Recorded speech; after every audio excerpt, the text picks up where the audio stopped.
और बच्चों क्या हाल चाल। आज ले आए हम ग्रेविटेशन का अपना तीसरा वीडियो।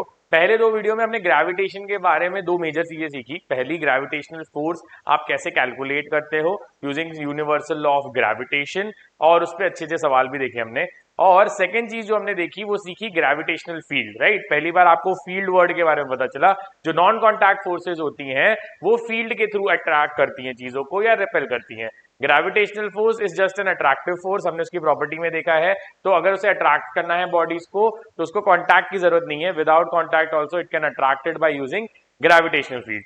आज जो टॉपिक हम डिस्कस करने वाले हैं आप ऑलरेडी बहुत सारे चैप्टर्स में यूज कर चुके हो, लेकिन उसकी वैल्यू और उसका जो बोलते ना प्रॉपर्टीज जो है वो हमने कभी स्टडी नहीं की। हमने सिर्फ ये स्टडी किया कि भाई ये जो टॉपिक है हम इसको यूज करेंगे जहां भी हमें इसका रिक्वायरमेंट होगा, and that topic is basically acceleration due to gravity. Right, आपने बहुत बार इसको स्टडी किया है, इसकी वैल्यू कभी 9.81 ली है, कभी 10 ली है, लेकिन ये आती कहां से है वैल्यू और इसकी प्रॉपर्टीज कैसे वेरी करती है, इन सब चीजों के बारे में हमने कभी डिस्कशन नहीं किया।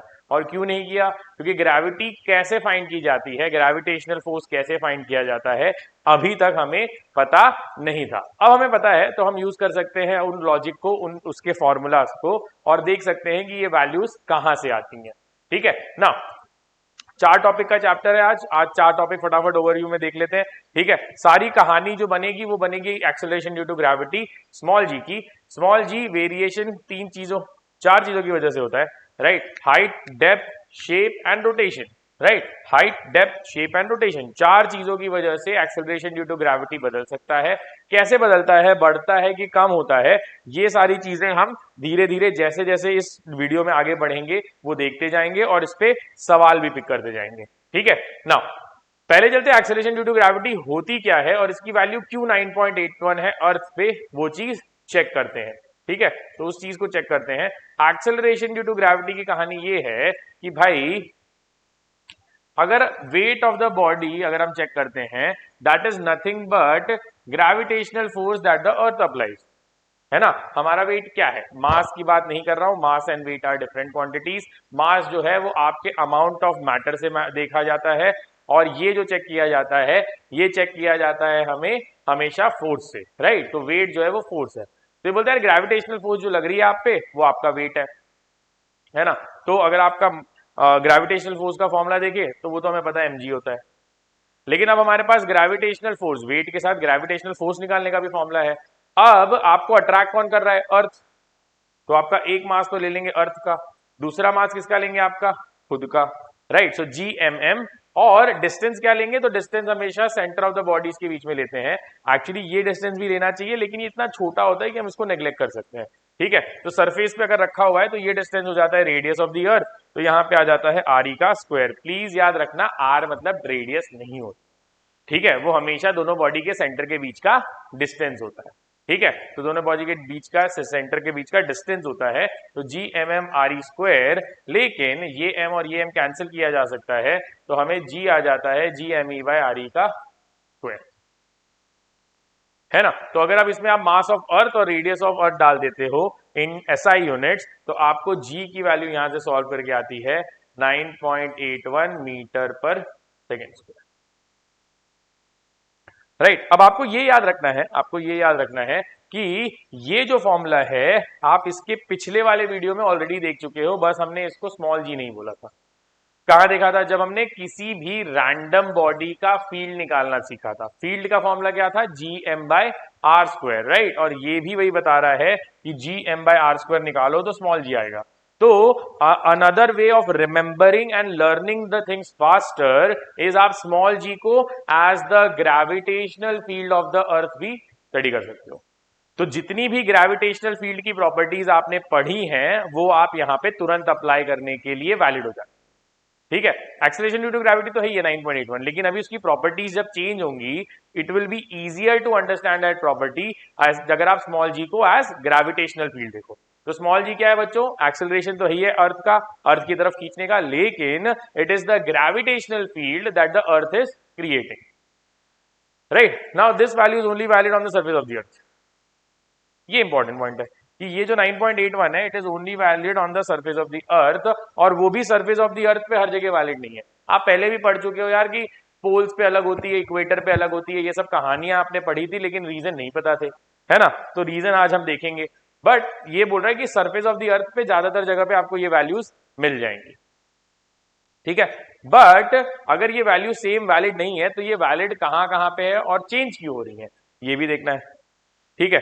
तो मेरा एक दोस्त बंटी है, उसको घूमने की आदत है, ठीक है, वो बहुत जगह घूमता है और उसको मैंने एक काम दिया, मैंने बोला यार एक चीज पता कर तू कि तू जहां जहां जाता है वहां वहां पे ये चेक करता रहे कि ग्रेविटेशनल एक्सेलरेशन स्मॉल जी की वैल्यू वहां वहां पे क्या है, ठीक है। बंटी आया मेरे पास में, बंटी बोलता है यार तूने जो बताया था उसके हिसाब से 4 चीजें मुझे पता चली, ठीक है, कि acceleration due to gravity is varying, पहली बात तो तू ये तो सही बोल रहा था कि यार वेरिंग करती है, वेरी करती है, सेम नहीं हर जगह, ठीक है। जैसे पहली चीज मैंने देखी यार, हाइट और डेप्थ की वजह से अर्थ सरफेस में चेंज हो रही थी, ठीक है। तो उसने बोला यार मैं अगर अर्थ के अंदर जा रहा था तो ग्रेविटेशनल फील्ड बदल रही थी या जी की वैल्यू बदल रही थी, अगर मैं ऊपर फ्लाइट में उड़ रहा था तब मेरी जो ग्रेविटेशनल फील्ड की वैल्यू थी वो बदल रही थी, ठीक है। तो रैंडम पॉइंट्स पे मैं चेक किया, हाइट और डेप्थ दोनों पे अलग अलग gravitational value I, right. Shape of the earth, right, shape of the अर्थ की वजह से भी ग्रेविटेशनल फील्ड जो है वो बदल रही थी। वो बोल रहा था यार अलग अलग पॉइंट पे मैं जा रहा था चल चल के, तो जब मैं अलग अलग पॉइंट पे था, जब मैं पोल पे था और इक्वेटर पे था तो इक्वेटर पे अलग वैल्यू आ रही थी, पोल पे अलग वैल्यू आ रही थी, जबकि मैं सरफेस पे ही था, है ना। तो सरफेस पे ही था तो सेम आनी चाहिए थी, लेकिन वो बोलता है यार पोल पे अलग आई मुझे, ठीक है। बंटी ने चौथी इंफॉर्मेशन ये दी कि यार ये रोटेशन जो अर्थ का है ना, रोटेशन का वो फील नहीं होता है लेकिन उसकी वजह से कोई तो डिफरेंस आ रहा है, ठीक है, उसकी वजह से कोई तो डिफरेंस आ रहा है। और इन चारों इंफॉर्मेशन को लेके हम चले बंटी और मैं कि यार ये चारों पे डिपेंडेंसी कैसी होगी। भाई ये तो बता दिया कि डिपेंडेंट है, ये कहां बताया कि डायरेक्ट प्रपोर्शन है, इनवर्स प्रपोर्शन है, इंक्रीज होगी डिक्रीज होगी, इंक्रीज डिक्रीज नहीं होगी, ये सब चीजें तो बताई नहीं। अभी तो हम एक्सपेरिमेंटल वैल्यू लेके आ गए कि यार ऐसा होता है। अब हम लगाएंगे फिजिक्स और पता करेंगे कि इन तीनों चीजों में कहां पे वेरिएशन कैसे होता है, ठीक है। पहले चलते हैं हाइट पे, देखो, अच्छा ये तो तुम्हें क्लियर हो गया, पहले चलते हैं हाइट पे, राइट। हाइट पे अगर हम चेक करते हैं, सिंपल बात बता दी, सरफेस ऑफ द अर्थ पे आप जीएमई बार ही डालो आपको 9.81 आ जाएगा। बट हमें देखना है कि यार सिर्फ सरफेस ऑफ द अर्थ पे नहीं ना, हर जगह ग्रेविटी कितनी लगती है, राइट। पहले आ गए हम हाइट पे, अब सोचो फॉर्मूला क्या बोलता है, फॉर्मूला बोलता है कि आपको जी अगर चाहिए होता है, ठीक है, अब जी डैश ले लेते हैं बिकॉज नई वैल्यू आने वाली है, तो बोलता है यार G mass of Earth upon distance from the centre. अब इसका डिस्टेंस फ्रॉम द सेंटर जो है वो आर प्लस एच है, तो आप आर की जगह क्या लिखोगे, R plus H the whole square. तो ये आ गया आपका पहला formula which is G M upon R plus H the whole square. अब यहां से देख के एक चीज तो आंख बंद करके बता सकते हो, क्या यार अर्थ का मास चेंज नहीं हो रहा, जी चेंज नहीं हो रहा, आर और एच चेंज कर रहे हो, आर भी नहीं चेंज हो रहा है, एच चेंज कर रहे हो, राइट। तो ये बोलता है यार जी डैश जो है ना, जी डैश जो है जैसे जैसे एच बढ़ता जाएगा वैसे वैसे जी कम होता जाएगा। तो ये पॉइंट तो क्लियर हो गया। और बंटी भी सही बोल रहा था, बंटी बोल रहा था यार मैं फ्लाइट में उड़ रहा था तो मेरे को कम वैल्यू आ रही थी, है ना। तो मैंने बोला यार देख ये फॉर्मूला है, फॉर्मूला के लॉजिक से तो होना ही चाहिए कि भाई R plus H to H height पे उड़ रहा था तो तेरा जी डैश जो है वो कम आएगा एज कंपेयर टू 9.8, ठीक है। अब बंटी बोला यार simple formula they they, bar bar mass of अर्थ कौन डालेगा, है ना, मास ऑफ अर्थ कौन डालते बैठेगा। तो मैंने बोला यार एक काम करते हैं ना, जी की वैल्यू तेरे को पता है, जी की वैल्यू यहाँ एडजस्ट करते हैं, G dash is equal to G M by R square into R square upon R plus H the whole square, right. फिर जी डैश अगर हम देखते हैं यहां से तो हमें आ गया जी इंटू, और ये जो वैल्यू आ गई इसको आप लिख सकते हो 1 upon H by R plus 1 the. तो ये आ गया आपका सेकेंड फॉर्मूला, ये आ गया आपका second formula which is G into 1 G upon 1 plus H by R the whole square. अब इसमें इजी क्या है, जी की वैल्यू हमेशा पता है ना 9.81 है, तो आप हमेशा इजीली डाल सकते हो, नहीं तो मास ऑफ अर्थ डालो, कैपिटल जी की वैल्यू डालो, मल्टीप्लाई करो, सिंप्लीफाई करो, तो आपका काम जो है वो यहाँ पे बच जाता है। और यहाँ पे भी दिखता है कि यार जैसे जैसे एच की वैल्यू बढ़ती जाएगी वैसे वैसे आपका जो ये टोटल वैल्यू है ये घटता जाएगा, ठीक है। अब बंटी ने बोला यार ये हर जगह वैलिड है, हाँ हर जगह वैलिड है, ठीक है। कोई ऐसा फॉर्मूला है जो सब जगह वैलिड नहीं है, तो मैंने बोला हाँ यार एक फॉर्मूला है जो सब जगह वैलिड नहीं है। एक कंडीशन आती है कि आपका एच जो है अगर आर से कम है, अब रेडियस ऑफ द अर्थ कितना है 6400 किलोमीटर है, अब 6400 किलोमीटर और तुम समझो जाके बैठे हो एक बिल्डिंग पे 4 किलोमीटर ऊपर, 4 किलोमीटर भी बहुत होता है, 4 किलोमीटर की बिल्डिंग इतनी जल्दी नहीं मिलती, ठीक है। बट समझो 4 किलोमीटर ऊपर जाके बैठो। अब अगर तुम 4 किलोमीटर ऊपर बैठे हो तो आपका पता है ज्यादा से ज्यादा आप 1/1600 टाइम्स ही हो। 1/1600 इज अप्रोक्सीमेटली जीरो ओनली, ठीक है। तो when h is very very small as compare to r, then you can simplify this. और ये सिंप्लीफिकेशन आपको एग्जाम में लिखने के लिए आता है, ठीक है। तो एग्जाम में लिखने के लिए कैसे लिखोगे, इसको लिखोगे 1 plus h by r raise to -2, फिर g इंटू 1 और ये -2 नीचे ला सकते हो because h is small. This can only be done if h is very less as compare to r। अगर h बड़ा है लाइक 6400 है तो 1000 किलोमीटर 800 किलोमीटर पे आप ये चीज नहीं कर सकते, ठीक है। तो ये बोलता है अगर छोटी वैल्यूज है तो आप 2h/r से ये चीज कैलकुलेट कर सकते हो। तो ये आ गया आपके पास में तीसरा फॉर्मूला। ये दोनों बिना कंडीशन के लगा सकते हो और ये वाला सिर्फ कंडीशन अप्लाई में लगा सकते हो, ठीक है। तो बंटी और मैंने मिलकर पहली चीज तो डिसाइड कर ली कि यार हाइट के हिसाब से वेरिएशन कैसे हो, ठीक है। सवाल देखते हैं। सवाल बोलता है भाई ये अर्थ है, इसका रेडियस r है, इसका मास जो है वो m, इसी के पास इसका जो वैल्यू g की आ रही है वो आ रही है g, ठीक है। इसने क्या बोला, इसी के पास में एक छोटा प्लैनेट है, इसका रेडियस जो है वो r/6 है,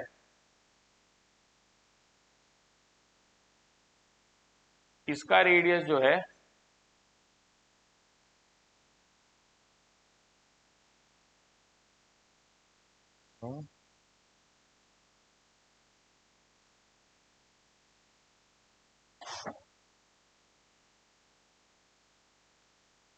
देखो, सो ये अर्थ हो गया, इसका रेडियस r है, मास कैपिटल M है, ठीक है। और इसका g कितना आ रहा है हमको, स्मॉल g।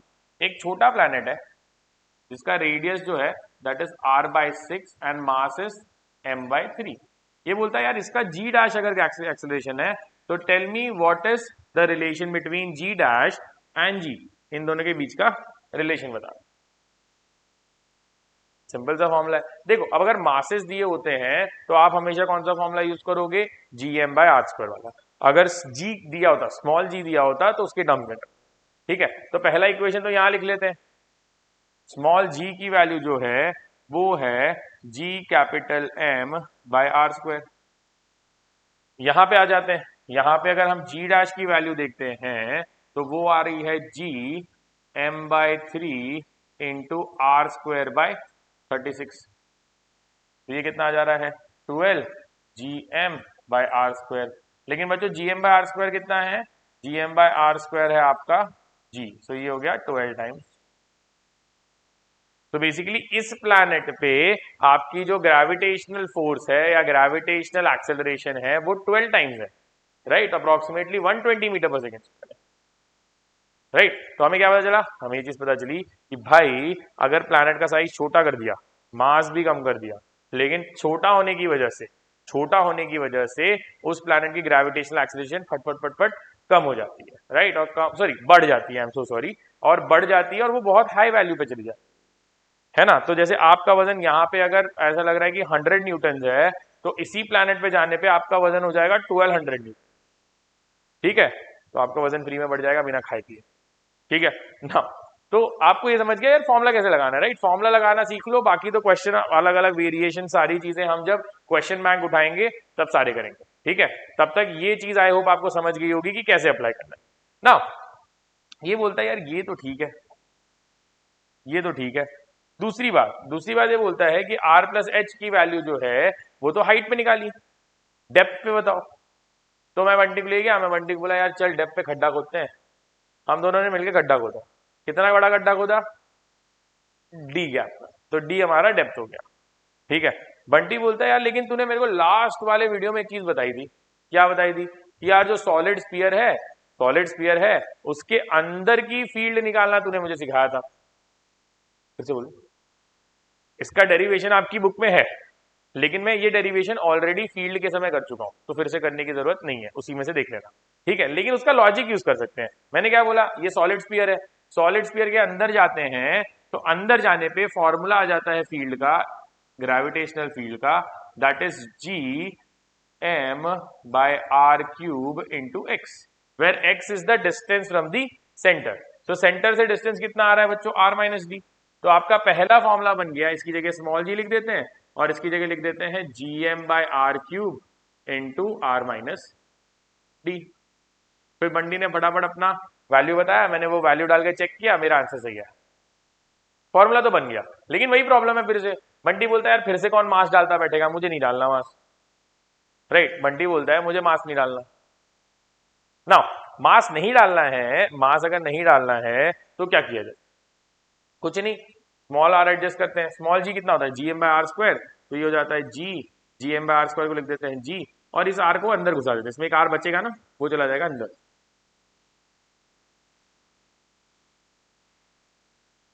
तो आपके पास आ गए दो फॉर्मूलेज.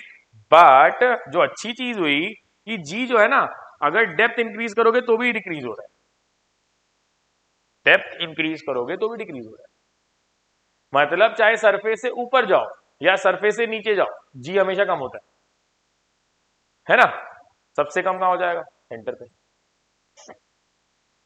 ठीक है ना. आइडिया ये है कि सेंटर पे क्यों कम हो गया, सेंटर पे इसलिए कम हो गया कि भाई देखो, अगर आप अंदर आ रहे हो तो थोड़ा मास यहाँ पे बच रहा है, ये जो ब्लू वाला पार्ट है इसका मास है, तो इसका मास जो है अभी भी उसको अट्रैक्ट कर सकता है. तो जब तक आप जाओगे मास रहेगा, तब तक अट्रैक्शन रहेगा, लेकिन जैसे ही यहाँ पहुंचोगे पॉइंट पे जीरो हो जाएगा. पहुंचोगे नहीं, बिकॉज अर्थ का सेंटर लावा है, राइट. तो आपका सॉलिड कुछ है नहीं अंदर. But the idea is theoretically I know this. तो अगर आप ऊपर जाओ नीचे जाओ, दोनों केस में आपका जी का वैल्यू जो है वो घट रहा है. क्लियर, कोई कंफ्यूजन यहां तक. तो बंटी ने और मैंने मिलकर दो प्रॉब्लम तो सॉल्व कर दिए. भाई हाइट पे जाओगे जी कम होगा, नीचे आओगे तो जी कम होगा. ठीक है. और बंटी ने एक बहुत बढ़िया आइडिया दिया, और मैंने इसीलिए ये ग्राफ बनाया आपके लिए कि यार सॉलिड स्फीयर का ग्राफ तो देख ही चुके थे. सॉलिड स्फीयर क्या बोलता है, जब तक आप सरफेस तक जाओगे तब तक डायरेक्ट प्रपोर्शन, सरफेस से ऊपर जाओगे तो इनवर्स प्रपोर्शन. राइट. तो ये बोलता है यार इधर सरफेस पे हम खड़े थे, इससे हमने अंदर गड्ढा खोदा तो हमें एक लीनियर प्रोपोर्शन आया कि भाई कम होते जा रहा है लीनियरली. उससे ऊपर चढ़ते हुए गए, ऊपर चढ़ते गए तो भी कम होता जा रहा है, वन बाय आर स्क्वायर से इनवर्स प्रोपोर्शन.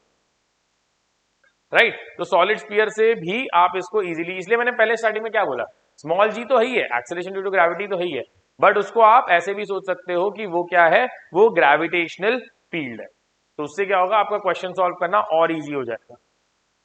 क्लियर है. ठीक है, एक और सवाल कर लें. चलो, तो हमने हाइट और डेप्थ तो देख लिया. ठीक है. ये बोलता है, अब ये बोलता है कि question find the height at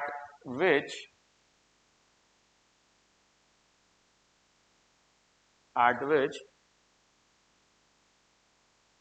the G becomes 49% of its actual value. ठीक है. तो ये बोल रहा है यार ऐसी हाइट पे ले चलो मुझे. ठीक है. मैं बंटी रॉकेट में बैठ के मुझे बंटी बोल रहा है यार ऐसी जगह ले चल जहां पे जो जी है, जो 9.81 है, उसका सिर्फ 49% ही वैल्यू है. ठीक है. वहां पे अपने को चिल रहेगा, अपना वेट कम हो जाएगा, हम लोग आराम से बैठ. ठीक है. तो मैं बोलता हूँ ठीक है, कोई दिक्कत नहीं है, पहले पता तो कर लेते हैं कितनी हाइट पे जाना है. ठीक है. उसके हिसाब से रॉकेट डिसाइड करेंगे.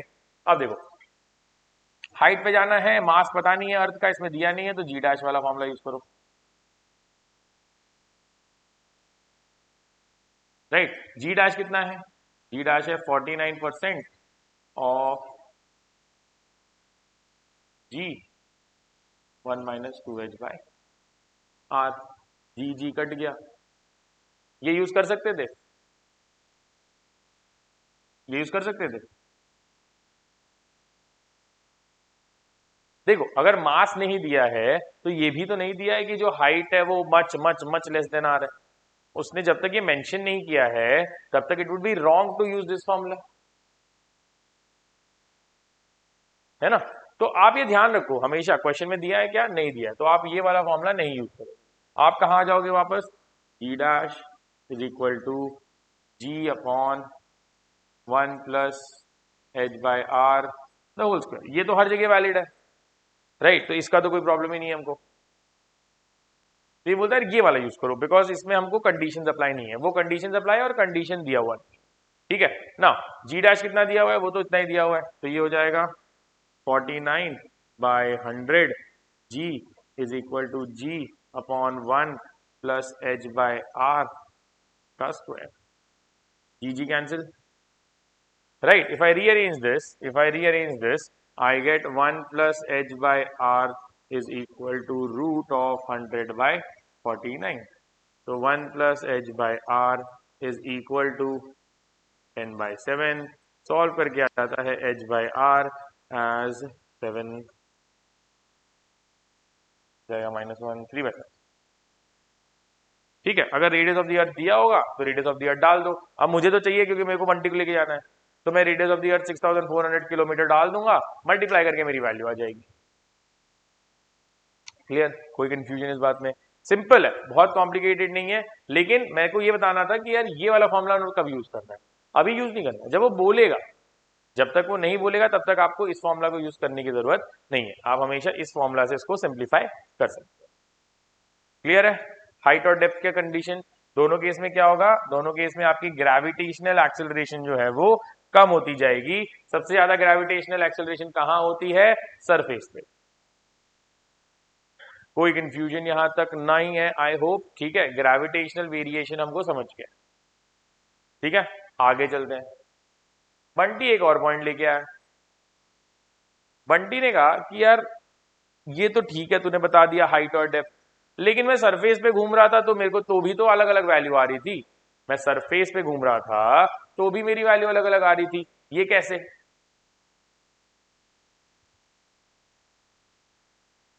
सो बंटी बोला कि यार तू मुझे ये बता कि मैं अगर पोल पे जाता हूं तो मेरी वैल्यू अलग है और मैं इक्वेटर पे खड़ा हूं तो अलग है, ये कैसे हो रहा है? तो हमने दिमाग लगाया कि यार फॉर्मूला जब बनाया था तब तो ये बोला था स्फीयर के लिए बनाएंगे, सॉलिड स्फीयर के लिए, लेकिन अर्थ सॉलिड स्फीयर नहीं है। अर्थ का शेप तो अंडे जैसा है ना? तो अर्थ का शेप जो है वो थोड़ा सा एलिप्टिकल है। एलिप्टिकल क्या होता है कि भाई यहां से यहां तक का डिस्टेंस ज्यादा है और यहां से यहां तक का डिस्टेंस कम है, तो सेंटर से डिस्टेंस निकालोगे तो पोल का डिस्टेंस कम आएगा, है ना? और हमें क्या पता है?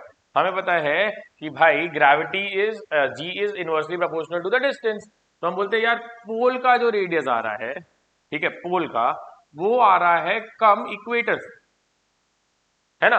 और अगर इक्वेटर से कम आ रहा है, यहां लिखा है देखो मैंने, radius at the equator is greater than the radius at पोल।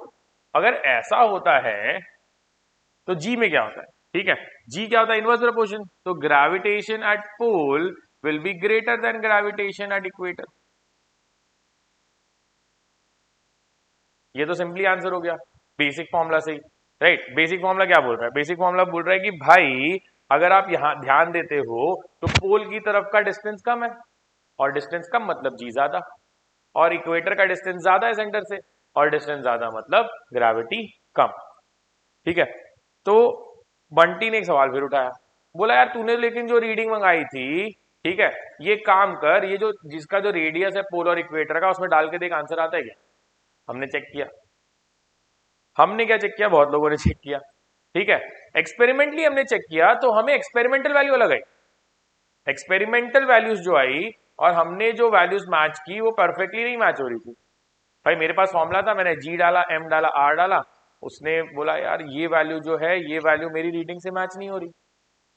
फिर उसने बोला इक्वेटर पे डाल के देखते हैं, इक्वेटर पे जी डाला, एम डाला, आर डाला इक्वेटर का, उधर भी मैच नहीं हुई। तो बंटी बोला यार ये कैसे हो रहा है? अब इतनी मेहनत से ये रीजन निकाला था कि भाई इक्वेटर पे ये चीज होनी चाहिए क्योंकि इक्वेटर पे डिस्टेंस ज्यादा है और पोल पे कम है, लेकिन आंसर ही मैच नहीं हो रहा अब तो। फिर हमने बैठा, फिर हमने सोचा यार बंटी एक और रीजन लेके आया था तू, उसको देखते हैं। ठीक है, उसको यहां समझते हैं। तो बंटी एक रीजन और लेके आया था, बोला था यार अर्थ की रोटेशन की बात क्यों नहीं करते हम लोग?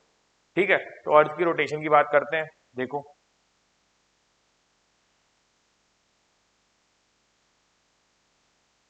ठीक है, अर्थ है, ठीक है, अर्थ जो है वो अपने एक्सिस पे कंटिन्यूअसली रोटेट कर रहा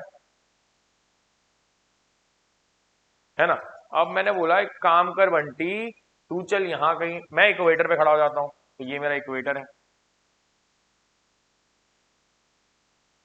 और ये मेरा रेडियस ऑफ द, ठीक है।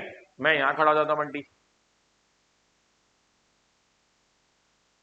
बंटी को खड़ा कर देते हैं रैंडम पॉइंट। चलो इक्वेटर लो सब छोड़ो, कोई रैंडम पॉइंट पे खड़ा, ठीक है। बंटी खड़ा है यहाँ, और इधर से अगर हम रेडियस चेक करते हैं तो हमारा रेडियस है रोटेशन का ही है। भाई रोटेशन चेक करना है ना, तो रोटेशन देखो कहाँ घूम रहा है बंटी, तो बंटी ऐसे घूम रहा है ना। मैं यहाँ घूम रहा हूँ गोल गोल, इतनी तेजी से नहीं घूम रहा हूँ, बिकॉज अर्थ जो है वो एक दिन में एक बार घूमता है, बहुत धीमा धीमा घूम रहा है, लेकिन घूम तो रहा है। तो बंटी बोल रहा है यार घूम तो रहा है, तू उसको ध्यान नहीं दे रहा, शायद इसलिए गड़बड़ हो रही है, राइट। और इससे आपको एक चीज ये समझ में आती है कि अजम्पशंस जो हम लेते हैं ना अपने इक्वेशंस को सिंप्लीफाई करने के लिए, उससे आंसर जो आते हैं वो तो क्वेश्चन के लिए सही है, लेकिन रियल लाइफ के लिए वो मैच नहीं करेंगे, है ना। तो आप जैसे जैसे आपकी स्टैंडर्ड्स बढ़ती जाएंगी, आप आगे ग्रेजुएशन इंजीनियरिंग करोगे, आपको ये चीजें जो आपने मिस की, जैसे एयर रेजिस्टेंस हम छोड़ के क्वेश्चन सॉल्व करते हैं, तब एयर रेजिस्टेंस लेना पड़ेगा, ठीक है। आप जब एसएचएम करते हो तो आप फ्रिक्शन को अवॉइड कर देते हो, एसएचएम भी आगे आएगा, ठीक है। तो ऐसी चीजें हम अवॉइड क्यों कर रहे हैं कि पहले यार सिंप्लीफाइड फॉर्म सीखते हैं ना, सिंप्लीफाइड फॉर्म में मेथड लगाना सीखते हैं, फिर इसको धीरे धीरे कॉम्प्लिकेट, ठीक है। तो अब जैसे हमने पहले ग्रेविटेशन जी तक किया, फिर बोला यार रोटेशन रोटेशन नहीं सोचना है, हाइट डेप्थ नहीं सोचना है, कुछ नहीं सोचा था, अब सब सोच रहे हैं, है ना। तो रोटेशन भी सोचना है। तो बंटी घूम रहा है ऐसे, ये घूम रहा है ऐसे, ठीक है ना।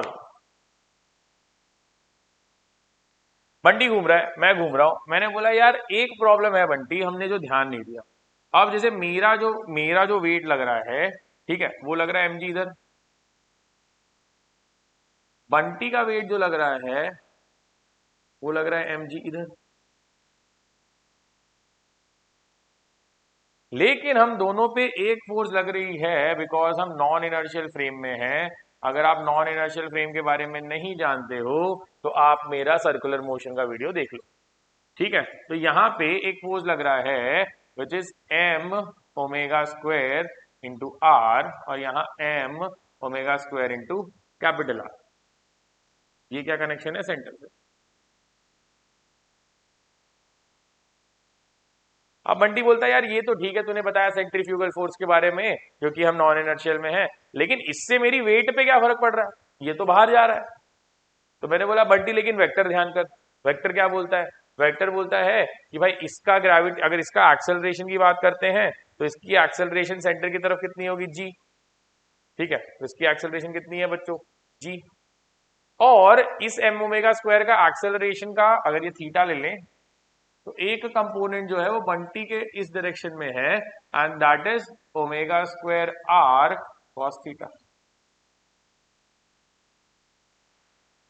अब वेक्टर क्या बोलता है, वेक्टर बोलता है एक वेक्टर अगर ऐसे आ रहा है और एक वेक्टर ऐसे जा रहा है, एक वेक्टर ऐसे आ रहा है और एक वेक्टर ऐसे जा रहा है, तो दोनों वेक्टर्स क्या होंगे, एक दूसरे के नेगेटिव्स, राइट, या दोनों माइनस हो जाएंगे क्योंकि वो सेम लाइन में है, राइट। सेम लाइन में आपको डायरेक्टली माइनस करने का फ्रीडम है। तो ये बोलता है यार अगर मैं इस पे नेट फोर्स निकालना चाहता हूं तो न्यूटन भाई ने एक फॉर्मूला दिया कि भाई नेट फोर्स जो होता है वो होता है m इंटू ए नेट। बंटी का मास तो मुझे पता ही है, बस ए नेट नहीं पता है, ए नेट कैसे निकालूंगा। अब ए नेट के दो ऑप्शन, एक है G minus omega square are, दूसरा है ओमेगा स्क्वायर, सॉरी कैपिटल नहीं स्मॉल बंटी के लिए, तो बंटी के लिए तो स्मॉल लेना पड़ेगा, तो ये हो जाएगा जी माइनस ओमेगा स्क्वायर आर, ये आर माइनस जी। अब हमें डिसाइड करना है कौन सा वाला लें, भाई ये माइनस ये माइनस ये। लेकिन बंटी बोलता है यार मैं कहाँ उड़ा जा रहा हूं, मैं थोड़ी जा रहा हूं बाहर, तो जिस डायरेक्शन में मैं खड़ा हूं या मैं जाने की कोशिश कर रहा हूं वो पॉजिटिव होगा, बाहर तो जा नहीं रहा, इसी को रोक, इसी ने इसको पकड़ के रखा हुआ है। तो जी क्या है, बड़ा है, और ओमेगा स्क्वायर ये है, तो ये सही है और ये गलत है। लेकिन आपको कंसिडर दोनों करना चाहिए ताकि आप रीजन आउट कर पाओ कि कौन सा अलाउ करना है, कौन सा नहीं अलाउ करना है, ठीक है। तो बंटी ने बोला कि यार ये जो वैल्यू है G minus omega square R, omega square में ना इसमें ये वैल्यू, इसको ऊपर डाल दिया उसने। ऊपर डाल के क्या हुआ, ऊपर डाल के ये हुआ कि मुझे आ गया कि बंटी का वेट आ रहा है m into G minus m omega square small R. अब बंटी और मैं दोनों आलसी, बंटी बोलता है यार अगर इस आर पे डिपेंडेंट बनाएगा तो जहां खड़ा रहूंगा वहां का रेडियस बताना पड़ेगा तुझे, तो मुझे एक कांस्टेंट रेडियस के लिए बताना जो अर्थ का रेडियस है उसके हिसाब से, है ना। अर्थ का रेडियस तो पता है तेरे को, कैपिटल आर, उसके टर्म में बता। तो मैं बोला यार बंटी तू काम करवाता है मेरे से, बस काम करवाने में खुश है वो है बोला चल भाई ये आर है, ये कैपिटल आर है क्योंकि ये अर्थ का रेडियस है, ये स्मॉल आर है बिकॉज ये सर्कल का रेडियस है, और ये थीटा है तो बाय ऑल्टरनेट एंगल्स ये थीटा। ठीक है, तो मैंने बोला यार यहां से बंटी अगर तेरे को रेजोल्यूशन आता है तो आर कॉस थीटा जो है वो स्मॉल आर है। अब डाल दे इसको, अच्छा इधर कॉस थीटा भूल गया मैं, ठीक है, ओमेगा स्क्वायर आर, यहाँ भी कॉस थीटा आएगा और यहाँ भी कॉस थीटा, सॉरी, ठीक है ना। तो बंटी बोलता है यार इतना वैल्यू था, इसको उठा के यहाँ सब्स्टिट्यूट कर देते हैं, तो मेरी वेट कितनी हो गई, m times g minus omega square capital R cos square theta. This becomes the formula due to the rotation of the earth, right. अगर आप रोटेशन ऑफ द अर्थ को कंसिडर कर रहे हैं तब आपका फॉर्मूला बन जाएगा mg minus omega square cos square theta. ठीक है, अगर आपको ये वाला वेक्टर नहीं समझ में आता है तो मैंने आपके लिए ऑलरेडी एक डेरिवेशन का अलग फॉर्मेट बना के रखा है, लेकिन आई होप आपको ये समझ गया कि यहाँ क्या होता है। ठीक है, because of the rotation there is a centrifugal force and it is trying to pull you away. उसको रोक कौन रही है, ग्रेविटी, तो नेट कितना हुआ, gravity minus the centrifugal force, इसीलिए आपका वेट जो है और हमारी जो रीडिंग थी वो कम आ रही है, सेम नहीं आ रही, क्योंकि रेडियस तो सही लिया हमने लेकिन हमने ओमेगा की वैल्यू तो कंसिडर की नहीं। ठीक है, बट ज्यादा कंसिडरेशन इसलिए नहीं करते हैं क्योंकि ओमेगा की value is very very small. यार एक दिन में, मतलब एक दिन में अर्थ जो है वो पूरा एक 2 पाई घूम पाता है, तो 2 पाई घूमने का divided by 24 hours into 60 minutes into 60 seconds, कितना छोटा नंबर है। ठीक है, लेकिन अगर हम कंसिडरेशन में ले रहे हैं एग्जैक्ट वैल्यू तो हमें लेना पड़ेगा, राइट ना। तो अगर ये डेरिवेशन नहीं आता है तो आई हैव अनदर वे जो आपकी किताबों में दिया हुआ है, एंड उसको भी मैं समझा देता हूं बिकॉज जस्ट इन केस आपको उससे करना हो तो कुछ नहीं, सेम चीज करनी है। ठीक है, अगर आप वेक्टर देखते हो, अगर आप वेक्टर देखते हो तो ये mg वाला वेक्टर है और ये सेंट्रीफ्यूगल वाला वेक्टर है, इसको यहां बना रहा हूं, तो ये हो गया g वेक्टर, ये हो गया ओमेगा स्क्वायर r वेक्टर, और इन दोनों के बीच का एंगल देखो ये थीटा है तो ये कितना हो जाएगा 180 माइनस थीटा। दो वेक्टर को ऐड करने का फॉर्मूला क्या है आपको पता है, क्या है, यही तो है, a1 square plus a2 square plus 2a1 a2 cos theta. ठीक है, थीटा नहीं होता, एंगल बिटवीन देम होता है, तो एंगल बिटवीन देम यहाँ 180 माइनस थीटा है तो 180 माइनस थीटा। ठीक है ना, G square plus R square omega raise to 4, सारी वैल्यूज डाल दी। हमने ऑलरेडी बोला कि यार ओमेगा बहुत छोटा है ना, ओमेगा बहुत छोटा है, तो यार इसको you can take it tending towards 0, चलेगा। ठीक है, अब देखो इसने क्या किया, इसने बोला जी को जी डैश के टर्म में निकालना है, एक तरीका करते हैं, इन दोनों में से जी स्क्वायर कॉमन ले लेते हैं, तो जी बाहर आ गया और अंदर बच गया यहाँ 1, यहाँ 2r omega square cos theta by G, और whole raise to half, half कहां से आया, रूट। लेकिन अभी मैंने क्या बोला था कि अगर ये वैल्यू छोटी है बिकॉज ऑफ ओमेगा, तो ये हाफ क्या है, ये मल्टीप्लाई हो जाता है, कहाँ किया था अभी, हाइट वाले केस में, तो ये जो ओमेगा है दिस इज वेरी स्मॉल, यहां लिख दे रहा हूं, omega is much much much much less then 1। तो अगर ओमेगा छोटा है तो आप इसको 2 को नीचे ले जाओगे, ये 2 कट जाएगा और आपको आ जाएगा ये, फिर जी अंदर मल्टीप्लाई कर दो, आपको वही फॉर्मूला आ जाएगा जो मैंने आपको वेक्टर रेजोल्यूशन से दिया। ये दोनों मेथड इसलिए सिखा दिए कि किसी किसी को पैरेललोग्राम लॉ इजी लगता है, किसी किसी को रेजोल्यूशन इजी लगता है। ठीक है, तो इसीलिए दोनों में से जो मेथड आप प्रेफर करते हो उस मेथड से आप क्वेश्चन सॉल्व कर सकते हो। आई होप यहां तक ये चीजें क्लियर हो गई होंगी। ठीक है, अच्छा दूसरी बात ये है कि अब रोटेशन की वजह से अगर आप देखते हो तो रोटेशन की वजह से कहां पे मैक्सिमम कहां पे मिनिमम, देखो भाई यहां पे अगर आप देख रहे हो तो थीटा की वैल्यू हियर इज 0 एंड यहाँ पे थीटा की वैल्यू इज 90, राइट। तो थीटा की वैल्यू जहां 0 है, रोटेशन की वजह से वहां पे एक्सेलरेशन ड्यू टू ग्रेविटी जो है वो कम हो जाएगी, बिकॉज इसमें से ये पूरा माइनस हो जाएगा, कोई कंपोनेंट नहीं, पूरा माइनस हो रहा है। ठीक है, और यहां पे बिल्कुल माइनस नहीं होगी, तो पूरा का पूरा mg दिखेगा। तो ये भी ये कहता है कि आपका, ये भी ये कहता है कि आपका पोल का वैल्यू जो है, तो देखो पोल एंड इक्वेटर की कहानी आपको याद रखनी है। ठीक है, पोल एंड इक्वेटर क्या बोलता है भाई, शेप की वजह से एंड रोटेशन की वजह से। ठीक है, पोल पे शेप की वजह से क्या है, हाई, और इक्वेटर पे क्या है, लो। और यहाँ पोल पे क्या है, हाई, रोटेशन की वजह से, और यहाँ क्या है, लो। And that is why you are getting the same answer, right. हमें शेप से ही आंसर आ गया था, हमें शेप से ही आंसर आ गया था कि भाई पोल पे हाई होगा और इक्वेटर पे लो होगा। लेकिन हमें क्या चेक करना था कि वैल्यू क्यों नहीं मैच कर रही, क्योंकि हमने रोटेशन कंसिडर नहीं किया था। अगर दोनों को कंसिडर करके चलोगे तो आपको एग्जैक्ट वैल्यू आ जाएगी जो आपके मीटर ने दी। कोई कंफ्यूजन नहीं आया हो?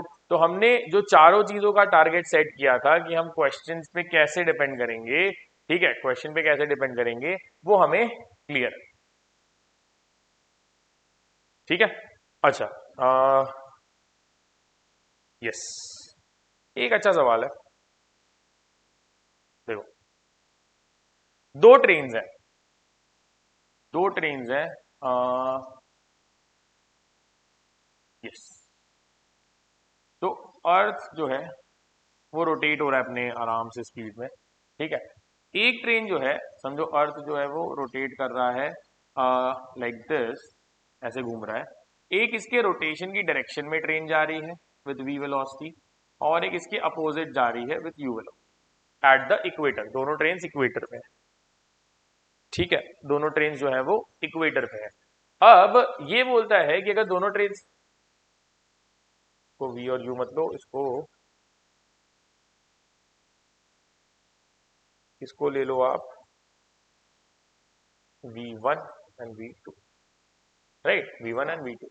तो ये बोल रहा है कि यार अगर ये रोटेट कर रहा है, रोटेट कर रहा है, मुझे ये बताओ कि नॉर्मल रिएक्शन जो है उसका कंडीशन क्या होगा। N1 जो है वो N2 से बड़ा होगा, जो ट्रेन जो नॉर्मल लगा रही है, ठीक है, जो ट्रेन नॉर्मल लगा रही है सरफेस पे, कौन सा बड़ा होगा, N1 greater than N2, N2 greater than N1, N1 equal to N2, and fourth case आपका कैन नॉट बी डिटरमाइंड।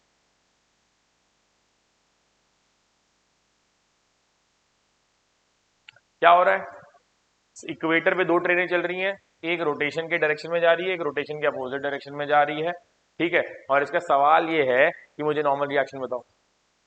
अब देखो, अगर आप चेक करते हो, अगर आप चेक करते हो तो देखो, अगर अर्थ ऐसे घूम रहा है, मैं इसका फ्रंट व्यू दिखा रहा हूं, ठीक है, ऐसे, तो ट्रेन तो चल रही है इस पे, ठीक है, तो नॉर्मल रिएक्शन ऊपर लगेगा, mg नीचे लगेगा, और इसका जो सेंट्रीफ्यूगल एक्सेलरेशन है, जिसको बाहर अर्थ के रोटेशन की वजह से बाहर फेंकेगा, वो इधर लगेगा।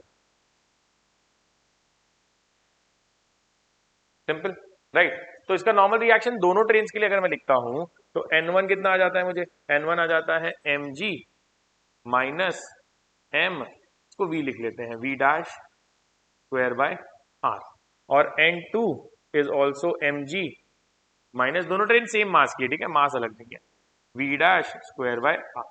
अब ये v1 v2 डैश क्या है, v1 v2 डैश क्या है, ठीक है।